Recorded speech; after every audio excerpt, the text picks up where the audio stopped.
Hello, welcome you all. Myself Deepmala Meena, Assistant Professor in Physics, Government College, Kota. In previous video, we have discussed head-on inelastic collision in laboratory frame. Now, today's lecture, we will discuss this inelastic collision in C reference frame, means center of mass reference frame. The velocity of center of mass is Vc equals to m1 u1 upon m1 plus m2. Here we always write m1 u1 plus m2 u2. But the particle of mass m2 is stationary and u2 equals to 0. So we will write here m1 u1 upon m1 plus m2. The initial velocity of first particle in C reference frame will be u1 dash equals to u1 minus vc equals to u1 minus, by putting the value of vc, m1 u1 upon m1 plus m2. We get u1 dash equals to m2 u1 upon m1 plus m2. This is the initial velocity of first particle in center of mass reference frame. Similarly, the initial velocity of second particle u2 dash equals to u2 minus vc. Here we are taking u2 equals to 0. So the initial velocity in center of mass frame of particle of mass m2 will be u2 dash equals to minus m1 u1 upon m1 plus m2.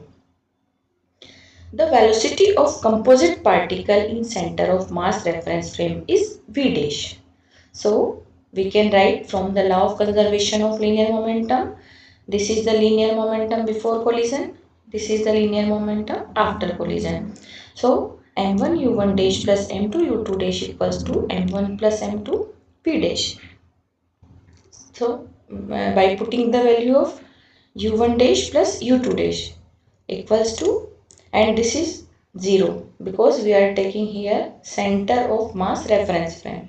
So m1, this is the value of u1 dash m2 u1 upon m1 plus m2, this is the value of u2 dash equals to 0. But m1 plus m2 not equals to 0. So we can write v1 dash equals to 0. Here this is the value of v1 dash. Thus the velocity of composite particle in C reference frame is 0. Here this is v dash, not v1, because we are taking m1 plus m2 v dash equals to 0. So m1 plus m2 not equals to 0 means v dash equals to 0. So here this is v dash. So we can say the velocity of composite particle in C reference frame is 0. Means the composite particle will remain stationary in C reference frame. Since center of mass is moving with a velocity vc in laboratory reference frame, so we can say the velocity of the composite particle will also appear to be moving with a velocity of vc, means center of mass frame velocity in L reference frame. Now further we will discuss elastic collision in two dimension. In previous videos we have taken both the collisions in one dimension. First we will discuss it in laboratory frame of reference or L frame. For this let me consider a particle of mass m1 moving with a constant velocity u1. This is particle of mass m1 and this is the velocity. Collides elastically with a stationary particle of mass m2 in L reference frame. Here we are taking reference frame is laboratory reference frame. Then this is the particle of mass m2 which is stationary, means u2 equals to 0. After collision it moves with a velocity v1 making an angle theta1 with its initial direction of motion. Here this is particle of m1 after collision. Its velocity is v1 and it's making an angle theta1 with its initial direction of motion. And particle of mass m2 moves with the velocity v2. Here is the particle of mass m2 which is moving with velocity v2 after collision and making an angle theta 2. This is the angle with initial direction of colliding particle. This is the initial direction of colliding particle which we are taking in x direction. If the direction of velocity u1 is along x-axis and v1 and v2 are in xy plane. This is the figure. Then from the law of conservation of x component of linear momentum, m1 u1 equals to m1 v1 cos theta 1 plus m2 v2 cos theta 2. Number 1 equation. And in y direction 0 equals to m1 v1 sin theta 1 minus m2 v2 sin theta 2. Now from the law of conservation of energy, half m1 u1 square plus half m2 u2 square. Here we are taking u2 equals to 0, so we will write only this single term equals to half m1 v1 square plus half m2 v2 square. Now there are four unknown quantities v1, v2, theta 1, theta 2 to be determined from the above three equations. It is rather impossible to solve as to determine four unknown quantities. There must be at least four equations. This problem can be solved with the help of center of mass reference frame.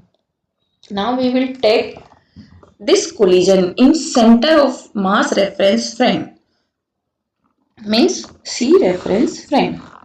As we know, the velocity of center of mass in L reference frame will be Vc equals to m1 u1 upon m1 plus m2. Here u2 equals to 0, so we can write only m1 u1. The initial velocity of a first particle which is having mass m1 in C reference frame will be u1 dash equals to u1 minus vc, and velocity of second particle will be u2 dash equals to u2 minus vc. u2 equals to 0, so we can write u2 dash equals to minus vc. Similarly, after collision, the velocity of both particles relative to center of mass reference frame will be v1 dash equals to v1 minus vc and v2 dash equals to v2 minus vc. This is the velocity of first particle which is having mass m1, and this is of second particle. As we know, center of mass remains stationary in C reference frame. Hence, total momentum before and after collision in C reference frame will be 0. Means this is the center, this is the momentum in center of mass before collision, means m1 u1 dash plus m2 u2 dash, and this will be equal to 0. So from this equation we can write u2 dash equals to minus m1 upon m2 u1 dash. Similarly, we can find the value of u1 dash equals to minus m2 upon m1 u2 dash. m1 v1 dash plus m2 v2 dash equals to 0. Since law of conservation of linear momentum is also valid in C reference frame, so after collision the momentum will be 0, and we can find the value of v2 dash equals to minus m1 upon m2 v1 dash, or the value of v1 dash equals to minus m2 upon m1 v2 dash. From above equation, it is clear that after collision both particles would move opposite to each other. Showing in the figure, these are the particles m1 and m2 in center of mass frame, and after collision this is the particle of m1 and this is the particle of m2, opposite direction. Since collision is elastic, so law of conservation of kinetic energy also valid. So we can write this is the kinetic energy before collision, means half m1 u1 dash square plus half m2 u2 dash square equals to, this is the kinetic energy after collision, half m1 v1 dash square plus half m2 v2 dash square. In previous slide, we have find the value of u2 dash and v2 dash. This is the value of u2 dash and this is the value of v2 dash. By putting these values in this equation, we get half m1 u1 dash square plus half m2. This is the value of u2 dash. Here is minus sign. It will be positive after square plus equals to half m1 v1 dash square plus half m2. This is the value of v2 dash. Here we can also write minus sign.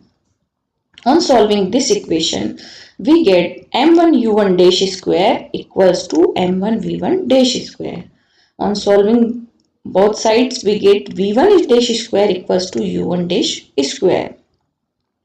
Means magnitude of v1 dash equals to u1 dash.